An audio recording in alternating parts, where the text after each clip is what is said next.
Hello friends, so here we are going for the problem section of chapter that is called as refraction of light, and we are going to see the first problem of type 1. आता मी type का देतोय तर तुमच्या लक्षात यावं की कोणता problem हा कोणत्या फॉर्म्युलाने किंवा कशा प्रकारे सॉल्व्ह करायचा आहे हे तुमच्या लक्षात यावं त्यासाठी मी काय करतोय तर हे जे प्रॉब्लेम आहेत ते टाइप वाइज याला डिस्ट्रीब्यूट करून तुम्हाला टीच करतोय ओके किंवा एक्सप्लेन करतोय की कशा पद्धतीने सॉल्व्ह करायचं. तर पहिला टाइप पाहूया आपण ओके. तर यामध्ये काय दिले बघा क्वेश्चन मध्ये व्यवस्थित अगोदर क्वेश्चन रीड करून घ्यायचा. काय दिले तर ray of light falls on a glass slab. एक ग्लास स्लॅब दिलेली आहे त्यावरती रे ऑफ लाइट फॉल होते. कन्सिडर करा this is a glass slab okay. On this glass slab ray of light is falling. हा लाइट रे फॉल करतोय तर हा स्ट्रेट लाईन मध्ये जायला पाहिजे पण आपल्याला पाहिजे ज्यावेळेस मीडियम चेंज होतं त्यावेळेस स्ट्रेट लाईन मध्ये जाण्याच्या आधी लाइट काय करतो त्याचा डायरेक्शन चेंज करतो पाथ चेंज करतो. मग लाइटचं डायरेक्शन चेंज झालं तर लाइट थोडाफार या डायरेक्शन मध्ये जाईल ओके. डायरेक्शन चेंज झालं का त्या डायरेक्शन मध्ये जाईल तर इथं काय आहे एअर आहे या ठिकाणी काय आहे ग्लास आहे. Glass is a denser medium air is a rarer medium okay. आणि हा जर नॉर्मल आपण इथं ड्रॉ केला नॉर्मल जर ड्रॉ केला परपेंडिक्युलर ओके नॉर्मल हा एन नॉर्मल तर हा नॉर्मल काय दाखवला हा रे आहे म्हणजे याला एरो दाखवावा लागेल. हा रे आहे याला आपण एरो दाखवावा लागेल ओके. मग नॉर्मल पाथच्या डायरेक्शन मध्ये हा बेंड होईल का हा डेन्सर मीडियम आहे. आपल्याला दिलेले पहिले रे of light falls on glass slab at an incident angle. Incident angle कितीचा दिला of 45 degree म्हणजे हा अँगल दिलेला आहे this angle how much degree 45 degree okay.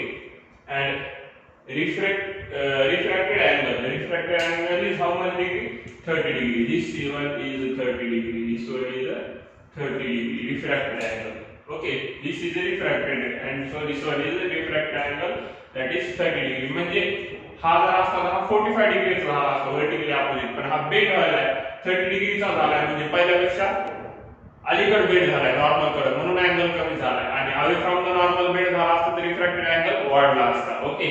So refracted angle कमी झालाय 30 डिग्री झालाय 45 पासून ओके. सो आणि नंतर ग्लास स्लॅबच्या बाहेर आल्याच्या नंतर पुन्हा हा काय करणार आहे असा स्ट्रेट डायरेक्शन मध्ये जाणार आहे.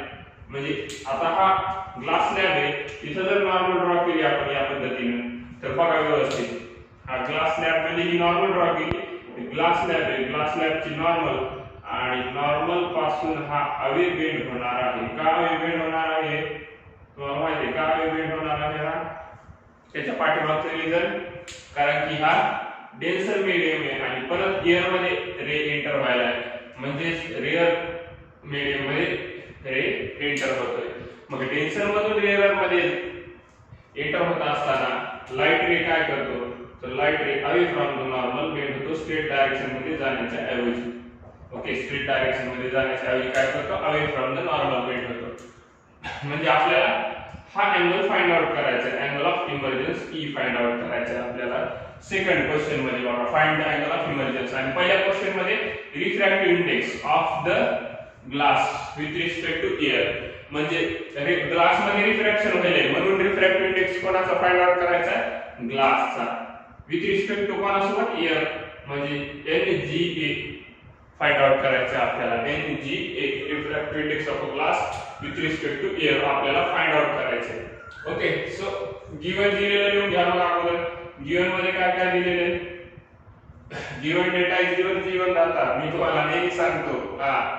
तर काय दिलंय angle of incidence किंवा incident angle simply incident angle how much is given that is I equals to 45 degree okay. I is given 45 degree and now after the what is given refracted angle refracted angle, refracted angle, that is R is given, and R is given 30 degree. Okay, R is given 30 degree. Now let's try to solve the problem. Firstly, we have to find the refractive index. So when angles are given, sin I and I and R given, we know that the ratio of sine of angle of incidence is always constant with the sine of angle of refraction. Okay, and that constant is called that the refractive index, and that we have to find. Okay, आपल्याला refractive index find out करायचा आहे. Refractive index ची सर्वात पहिली definition काय पाहिली होती आपण स्नेल्स लॉ मध्ये? रिफ्रॅक्शनचे दोन लॉ पाहिले होते. दुसऱ्या लॉ ला काय सांगितलं होतं आपण? स्नेल्स लॉ, जो की काय सांगतो? रिफ्रॅक्टिव्ह इंडेक्स म्हणजेच काय तर एक कॉन्स्टंट आहे. जे कॉन्स्टंट काय असतंय? sin i आणि sin i चा r चा रेशो, sin i आणि sin i चा रेशो. मग ते लिहायचं we know that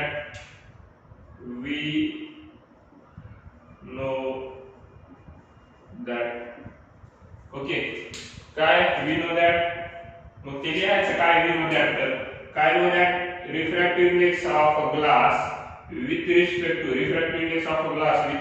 to air, GNA equals to what is that?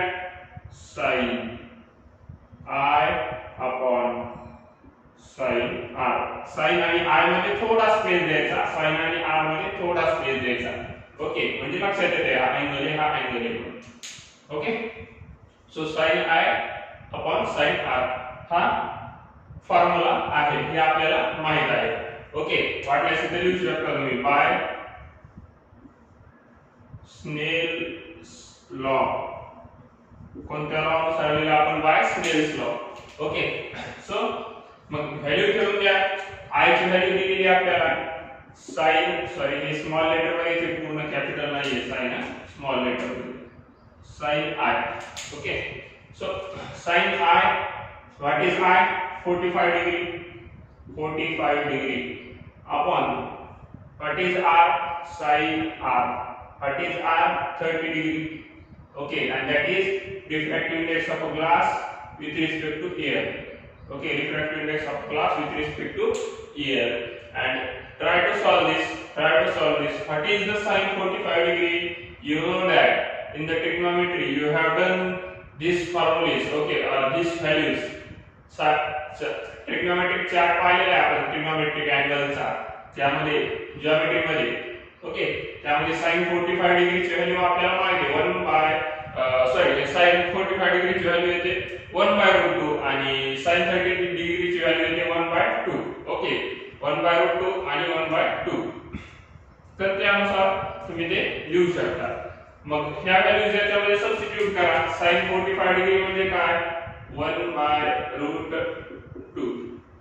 Just a minute, जर तुम्हाला सांगतो मी कसं फाइंड आउट करायचं, जरी व्हॅल्यू माहित नसल्या तरी काय घ्यायचं? सुरुवातीला 0 1 2 3 4 हे नंबर्स घ्यायचे. हे नंबर्स घ्यायचे, त्याच्यानंतर याला 4 ने डिवाइड करायचं.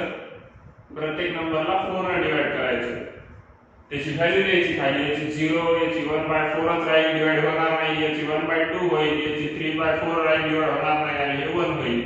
मग याचे स्क्वेअर रूट घ्यायचे. प्रत्येकाचे स्क्वेअर रूट घ्यायचे. प्रत्येकाचे काय घ्यायचे? स्क्वेअर रूट घ्यायचे. स्क्वेअर रूट घेतल्यानंतर जी व्हॅल्यू आहे ती लिहून टाकायची. 0 1/2 1/√2 √3/2 आणि 1. ह्या आल्या व्हॅल्यू. तर ह्या कशाच्या व्हॅल्यू आल्या? साइनच्या व्हॅल्यू आल्या. आणि कोणत्या अँगल साठी? 0 30 डिग्री 45 डिग्री 60 डिग्री आणि 90 डिग्री ह्या अँगल्सच्या व्हॅल्यू आल्या. ह्या लक्षात ठेवायचं. कोणताही अँगल फाइंड आउट करायचा तर अशा पद्धतीने चार्ट काढू शकता तुम्ही. मग त्याच्या खाली कॉसचा रिव्हर्स असणार 1. ही अँगल इथे येईल. ओके, √3/2. हा अँगल इथे येईल 1/√2. ओके, हा अँगल इथे येईल 1/2. हा अँगल इथे जाईल 0. tan म्हणजे हा दोघांचा रेशो, cot म्हणजे tan चा इन्व्हर्स. ओके, म्हणजे तिकडल्या बाजू इकडे येतील. ओके, नंतर sec cosec ते पण फाइंड आउट करू शकता तुम्ही. तर एकदा हे दोन अँगल माहित झाले की सर्व माहित होतं. तर हे अशा पद्धतीने लक्षात ठेवायचं. मग यामध्ये बघा sin 45 पाहिजे. sin आणि 45 1/√2 आहे 1/√2 आणि sin 30 sin आणि 30 इथे 1/2 आहे sin 30. मग याला divided by total divided by 1 2. मग हा डिनॉमिनेटर मध्ये एक रेशो आहे, न्यूमरेटर मध्ये एक रेशो आहे. याला आपण असे लिहू शकतो, याला जर यायचं मी साइडला घेतली तर ओके हे इरेज करतो आता टेबल. तुम्हाला पाठ आहे कन्सिडर करूया टेबल.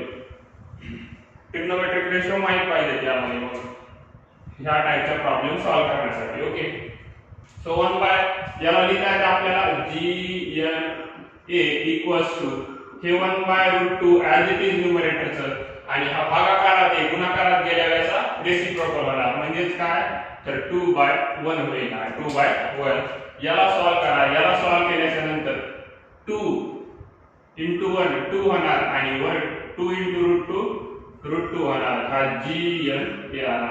हा आला तुमचा refractive index of glass with respect to air. याला फर्दर तुम्ही डिवाइड करू शकता. कसं डिवाइड करू शकता तर 2 म्हणजे काय असते बघा कोणताही नंबर इटसेल्फ म्हणजे त्याच्या स्क्वेअर रूट चा स्क्वेअर असतो. त्याच्या स्क्वेअर रूटचा स्क्वेअर समजलं नाही का बघा मी तुम्हाला सांगतो. 2 into 2 काय होणार आहे 4 होणार आहे. 4 म्हणजे काय 2 चा स्क्वेअर आहे. ओके 9 काय आहे 3 चा स्क्वेअर आहे. 3 into 3 मग square root of 2 into square root of 2 केलं तर काय होणार आहे square root of 2 into square root of 2 म्हणजे काय होणार आहे स्क्वेअर रूट ऑफ 2 चा स्क्वेअर होणार आहे. स्क्वेअर रूट आणि स्क्वेअर कॅन्सल होऊन जाईल. काय नाही फक्त 2 राहील.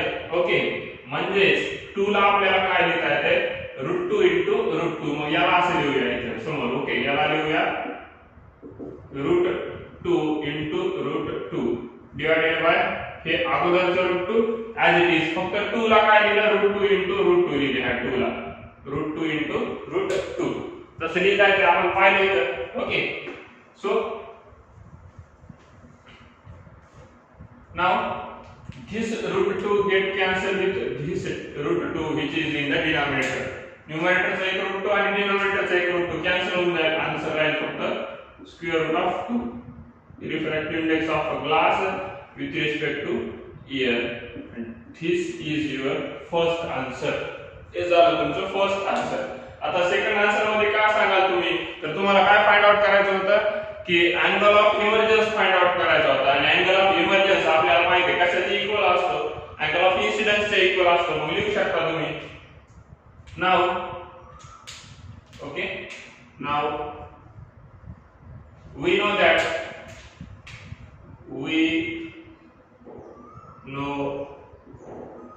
that angle of emergence equals to angle of incidence. Okay angle of emergence equals to angle of incidence. Okay so that is E equals to how much 45 degree. angle of incidence किती आहे 45 degree चा आहे. and this is your answer. second answer. Okay so you have to write these two in the sentence. so write down the final answer in the sentence that is for the half marks. Okay answer is what refractive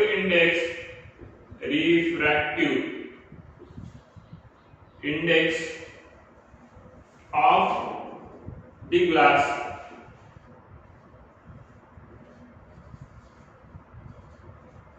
with respect to मी याला shortcut मध्ये लिहिले ते फुल sentence मध्ये लिहा तुम्ही.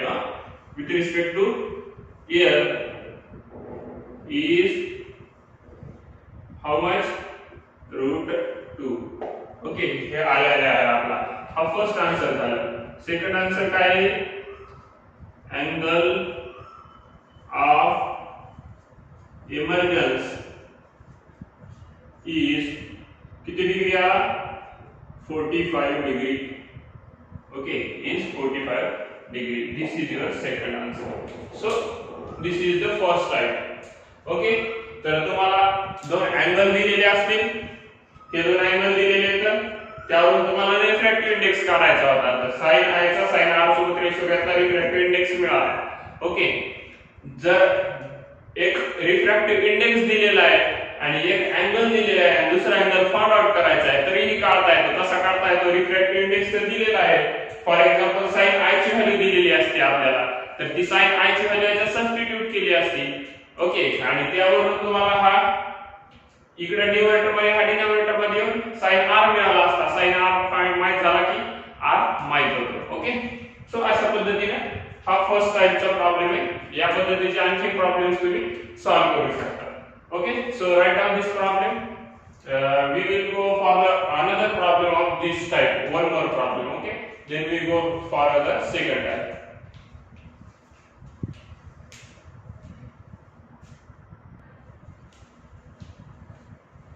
Okay friends, so let's go for the second question. Okay, sorry, here it should be 2.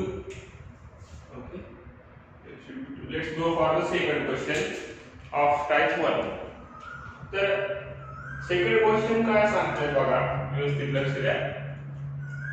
ray of light falls on a glass slab making an angle of 30 degree with the surface and refracted ray making an angle of 30 degree with the normal. Then find the refractive index of glass with respect to air. Okay, आता question नुसार काय सांगितलं? ray of light falls on a glass slab. मग draw करा एक ray of light. ray of light glass slab वरती आला. Okay, आणि यानं हा नॉर्मल आहे आणि काहीतरी अँगल केलाय 30 डिग्रीचा. आता हा अँगल कोणता आहे? Angle of incidence. ओके, मग अँगल ऑफ इन्सिडन्स दिला 30 डिग्री आणि परत काय दिलं? Refracted ray making an angle पुन्हा 30 डिग्री. रिफ्रॅक्टेड रे ने पण 30 डिग्रीचा अँगल केलाय. आणि मग मुलं काय करतात? लगेच काढायला सुरुवात करतात refractive index. Sir refractive index हे गिवन मध्ये दिलेलं लिहिलं. Refractive index of glass with respect to air, मग sin i upon sin r आणि मग sin 30 upon sin 30 आणि sin 30 कॅन्सल 1 येत आहे. किंवा मग काय झालं? व्हॅल्यू ठेवतील समजा 1/2 upon 1/2 आणि 1/2 कॅन्सल 1 आन्सर आला. सर ग्लासचा रिफ्रॅक्टिव्ह इंडेक्स या सोबत 1 असं पॉसिबल आहे का बरं 1 रिफ्रॅक्टिव्ह इंडेक्स येणं? मी तुम्हाला टीच करताना सांगितलं होतं 1 रिफ्रॅक्टिव्ह इंडेक्स कोणाचा आहे? फक्त एअरचा. ग्लासचा रिफ्रॅक्टिव्ह इंडेक्स 1 येईल का? नाही. एअरचा पण 1.003 आहे, 0003 ऍब्सोल्यूट रिफ्रॅक्टिव्ह इंडेक्स. मग हा येणं शक्य नाही. आणि कधी 1 येईल रिफ्रॅक्टिव्ह इंडेक्स? ज्यावर वेळेस ray of light straight direction मध्ये जात असेल तर त्यावेळेस रिफ्रॅक्टिव्ह इंडेक्स 1 येईल. हे लक्षात ठेवायचं. त्यावेळेस रे ऑफ लाईट जर स्ट्रेट डायरेक्शन मध्ये गेला, रे ऑफ लाईट जर स्ट्रेट डायरेक्शन मध्ये गेला तरच रिफ्रॅक्टिव्ह इंडेक्स 1 होईल. आणि स्ट्रेट डायरेक्शन मध्ये रे ऑफ लाईट जाण्यासाठी दोनच पॉसिबिलिटी आहेत. कोणत्या दोन पॉसिबिलिटीज आहेत? एक तर रे ऑफ लाईट त्याच सेम मीडियम मधून पास होतोय, म्हणजे एअर मधूनच कंटिन्युअसली पास होतोय किंवा ग्लास मधूनच कंटिन्युअसली पास होतोय. एक कंडिशन झाली पहिली. दुसरी कंडिशन काय असू शकते? जर मीडियम चेंज करायला रे ऑफ लाईट परपेंडिक्युलरली फॉल व्हायला, त्यावेळेस एक रिफ्रॅक्टिव्ह इंडेक्स किती येऊ शकतो? 1 येऊ शकतो. मग असं पॉसिबल आहे का एअर आणि ग्लास मध्ये लाईट चाललाय आणि 30 डिग्रीचा अँगल कराय? पहिली गोष्ट कॉमन सेन्स ही आहे की जर अँगल ऑफ इन्सिडन्स 30 डिग्रीचा असेल तर अँगल ऑफ रिफ्रॅक्शन 30 डिग्रीचा पॉसिबल आहे का? नाही, कारण की रे बेंड होणारे मीडियम चेंज झाले की आपल्याला माहिती पाहिजे. मग बरेच मुलं काय करतात की इथं डायरेक्ट 30 डिग्री दिल्या म्हणजे ते अँगल ऑफ इन्सिडन्स दिलाय असं समजून डायरेक्ट प्रॉब्लेम सॉल्व्ह करायला सुरुवात करतात. तर हे चुकीचं आहे. किंवा एखाद्या वेळेस अँगल वेगळा पण देऊ शकतात. इथं फॉर एक्झाम्पल 20 डिग्री दिला असता तर मग तर आणखी जास्त कन्फ्युज झाला असतो. मग तो ओळखायला पण नसतं आलं बऱ्याच जणांना. मग तर कसं सोडवतात? समजा हा 20 डिग्रीचा दिला घेतला समजा त्याने, मग ते व्यवस्थित वाचायचं काय दिले तर अगोदर त्यासाठी अँगल ऑफ इन्सिडन्स आहे का ते पाहायचं अगोदर. False on a glass slab, light ray glass slab वर फॉल्स झाला आणि अँगल ऑफ 30 डिग्री तयार करायला आहे. पण कोणासोबत तयार करायला आहे angle of 30 degree? With the surface. कोणाचा सरफेस? ते मेन्शन केलेलं असेल. यामध्ये मेन्शन केलेलं नाही, म्हणजे हा सरफेस फक्त ग्लास स्लॅबचा आहे. एअरचा सरफेस आहे का? नाही. म्हणजे हा 30 डिग्री अँगल नॉर्मल सोबत तयार केलेला आहे का? हा अँगल आहे का? रे नॉर्मल सोबत तयार केलेला 30 डिग्रीचा दिलाय का आपल्याला? नाही दिलाय. हा दिला नाही अँगल आपल्याला. हा माहिती आहे का अँगल? नाही माहित हा अँगल. आपल्याला कोणता अँगल दिलाय? तर making angle with the surface. Surface म्हणजे हा सरफेस आणि हा रे ऑफ लाईट. ह्या दोघांच्या मधातला अँगल म्हणजे हा अँगल दिलेला आपल्याला 30 डिग्रीचा. हा अँगल कितीचा दिला 30 डिग्रीचा. मग हा 30 डिग्री आहे आणि दुसरा काय दिलंय refracted ray making angle 30 degree with the normal. Refracted ray आता इथे करायला का सरफेस सोबत अँगल नाही कोणासोबत नॉर्मल सोबत करायला म्हणजे रिफ्रॅक्टेड रे चा बरोबर आहे हाच दिलेला अँगल. पण इन्सिडेंट रे चा हा अँगल दिसता का अगोदर नाही म्हणजे हे चुकीचं येऊ लागलं. रिफ्रॅक्टेड इन्सिडेंट रे चा अँगल कोणासोबत दिसता सरफेस सोबत दिसता. ओके मग हा एरो दाखवायचा इथे एरो दाखवायला विसरायचं नाही. ओके रेला मग हा अँगल सरफेस सोबतचा दिलेला आहे म्हणजे इन्सिडेंट अँगल फाइंड करावा लागेल. मग इन्सिडेंट अँगल कितीचा आहे तर नॉर्मलचा अँगल हा 90 डिग्रीचा त्यामधून हे 30 डिग्री मायनस करा हा येईल 60 degree angle of incidence. Okay so given मध्ये दिलेलं जे त्या अगोदर लिहून घ्या angle of incidence find out करा. एकदा का angle of incidence find out झाला की तुम्हाला रिफ्रॅक्टिव्ह इंडेक्स मिळून जाईल. ओके सो ही फिगर ड्रॉ करून घ्या म्हणजे तुमच्या लक्षात येईल कशा पद्धतीने सॉल्व करायचं. तर हा glass slab okay glass slab त्याच्यानंतर एअर मग रे ऑफ लाईट येतोय एअर मधून असा स्ट्रेट डायरेक्शन मध्ये जायला पाहिजे पण जात नाहीये स्ट्रेट डायरेक्शन मध्ये. ओके तर काय करतोय मग स्ट्रेट डायरेक्शन मध्ये जायच्या ऐवजी तर हा नॉर्मल आहे नॉर्मल. ओके आणि रे ऑफ लाईट काय होतोय मग तर असा या ठिकाणून क्रॉस करतोय ब्लॅक कलर मध्ये तर हा एरो हा येतो इथून जातोय. Okay so this one is the showing the ray of light and this is the normal end. This is the ray A and this is the B. Okay A आणि AB हा रे. तर मग आपल्याला दिलेला आहे आणि हा P Q R S. Okay मग गिवन वरून डायग्राम ड्रॉ करायची. काय करायचं हा कितीचा आहे ओके इथं नाव देऊ आपण याला एम नाव देऊ याला आणि हा O नॉर्मल पुढे O पॉइंट वरती अँगल पॉइंट ऑफ इन्सिडन्स आहे. Okay so this angle is given to us this angle how much given 30 degree and this is given to us that is 30 degree. Okay so let's try to solve this. So given that what is given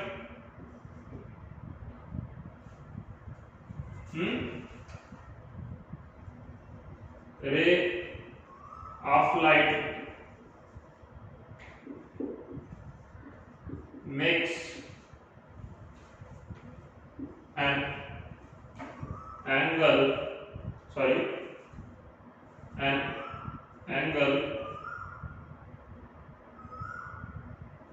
with the surface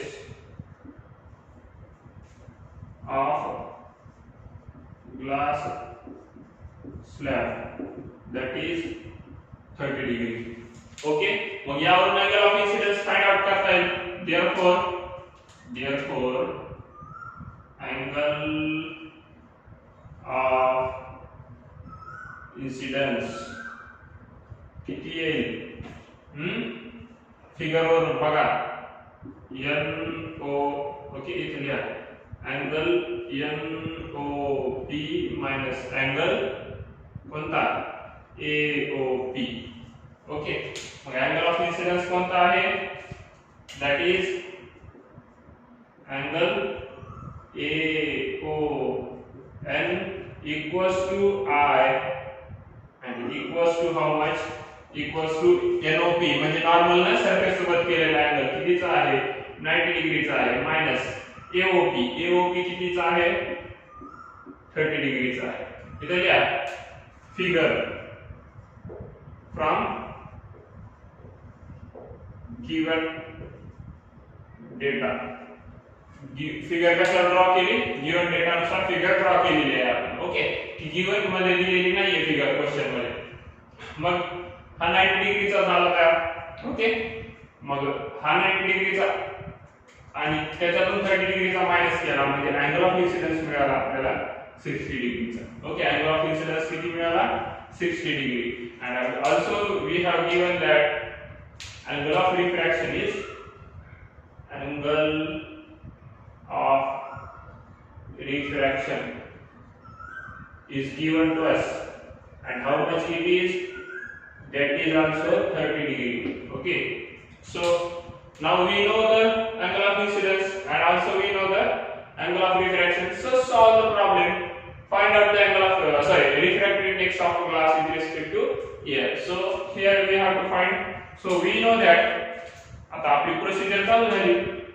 we know that काय माहिती आपल्याला, काय माहिती आहे, formula माहिती आहे ना. हा, मग ते सेव टाकायचा. काय लिहायचा, refractive index of a glass with respect to air equals to sin I upon sin R.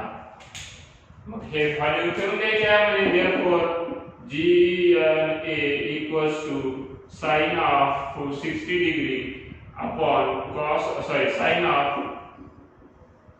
30 degree.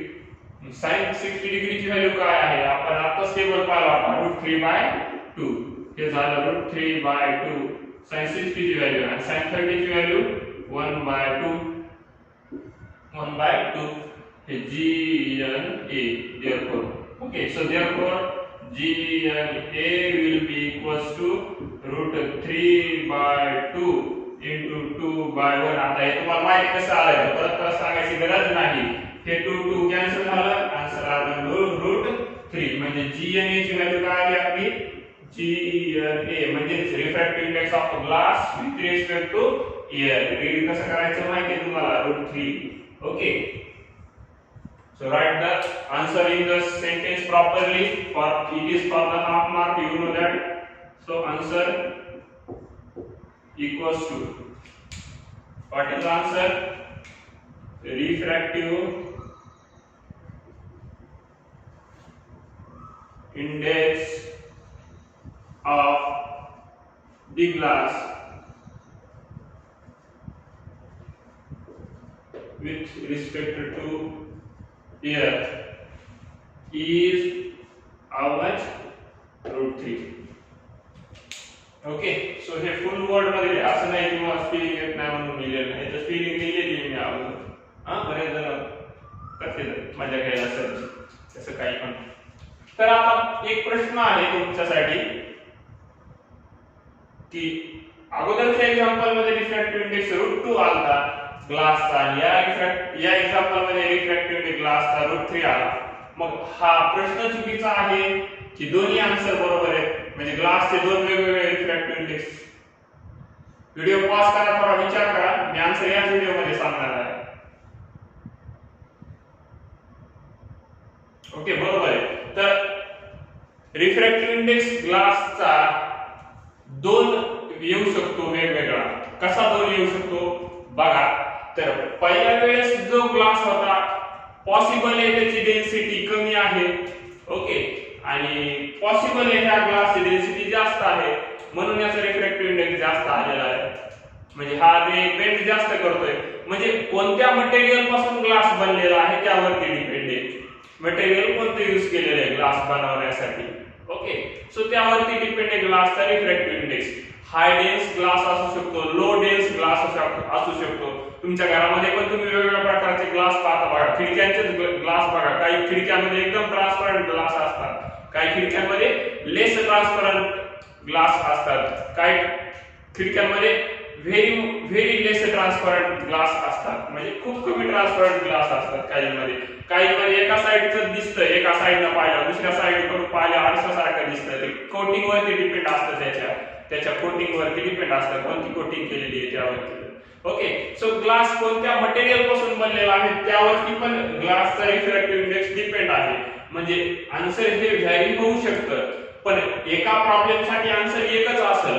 जर प्रॉब्लेम बदलला तर आन्सर व्हॅरी होऊ शकतं, नाही तर सर म्हणजे आन्सर व्हॅरी येऊ शकतं. मग एकाचा √3 आन्सर आला, एकाचा √2 आन्सर आला, बघायचं बरोबर आहे असं नाही. हा या प्रॉब्लेम साठी आन्सर हेच बरोबर आहे. फक्त प्रॉब्लेम जर बदलला तर रिफ्रॅक्टिव्ह इंडेक्स चेंज होऊ शकतो, मे बी पॉसिबली चेंज होऊ शकतो ग्लासचा रिफ्रॅक्टिव्ह इंडेक्स, किंवा जे कोणतं मटेरियल दिलेलं आहे त्याचा रिफ्रॅक्टिव्ह इंडेक्स चेंज होऊ शकतो, ते कंडिशन नुसार डिपेंड आहे बघा. ओके.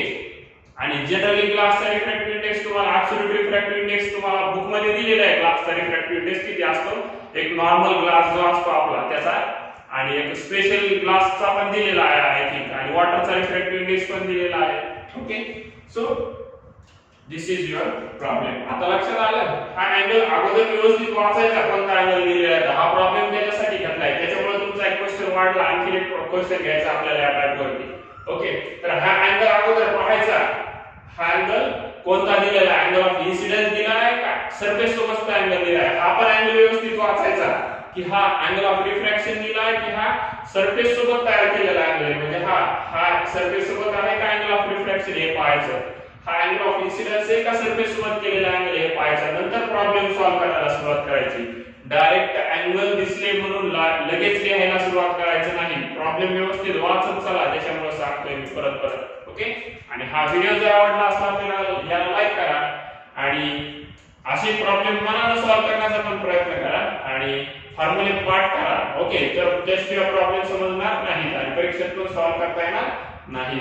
तर फॉर्म्युले पाठ करा. व्हिडिओ आवडला असल्यास लाईक करा. काहीही प्रॉब्लेम असेल तर येऊन विचारा, तुमच्या समस्यांचं समाधान होतं, किंवा व्हॉट्सअपवर पण मेसेज करू शकता, मी रिप्लाय देईन. पण आन्सर जर लेंदी असेल तर तुम्हालाही माहिती व्हॉट्सअपवर एवढं क्लिअरिफिकेशन होत नाही, तर येऊन भेटू पण शकता तुम्ही मॅच वरती येऊन. ओके. सो